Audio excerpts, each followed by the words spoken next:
لو كنت ناوي تقدم على اللوتري 2027 او انت منتظر النتيجة، ده فيديو مهم جدا جدا ليك، لان في قرار صادم حصل النهاردة ممكن يغير كل حاجة.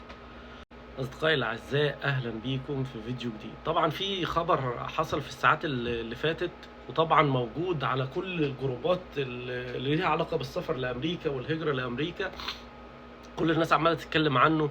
هل الهجره العشوائيه اتلغت؟ هل الهجره العشوائيه اتاجلت؟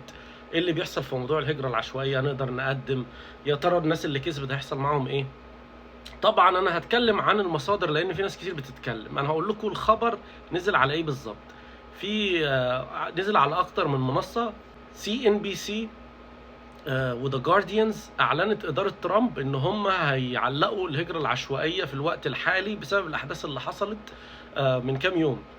سبب لان في شخص عمل خلينا نشوف حادث اطلاق نار خطير في جامعه براون. المتهم شخص برتغالي حصل على اللوتري او الجرين كارد عن طريق الهجره العشوائيه سنه 2017. فالموضوع بقى يشغل دماغ الناس، الموضوع شاغل دماغ ترامب جامد قوي قوي يعني، وبيحاول بشتى الطرق يلغي الهجرة العشوائية او ينهيها، ويحاول ما يجيبش مهاجرين، عاوز يقفل على البلد شوية. يا ترى القرار ده هيتنفذ ولا لا؟ طبعا في كل القرارات بيبقى فيه كونجرس وناس لازم توافق والكلام ده كله.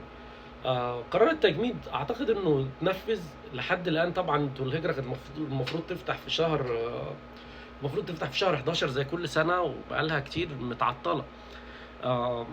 هم ملوش اي اخبار عن الغائها، بس قالوا ان هي هتؤجل في الوقت الحالي او يعني معلقة لحد ما يشوفوا الموضوع يبقى امن بطريقة افضل. يعني عاوزين يأمنوه ويخلوه بطريقة منظمة عن الطريقة اللي هي معروفة اللي احنا عارفينها طول السنين اللي فاتت.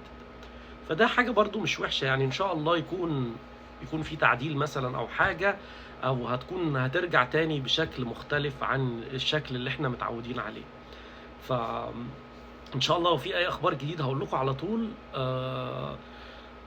والناس برضو اللي مستنية النتيجة بتاعتها ان شاء الله يكون في امل، والناس كل الكيسز بتاعتها واقفة برضو ان شاء الله الامور تتحرك على السنة الجديدة.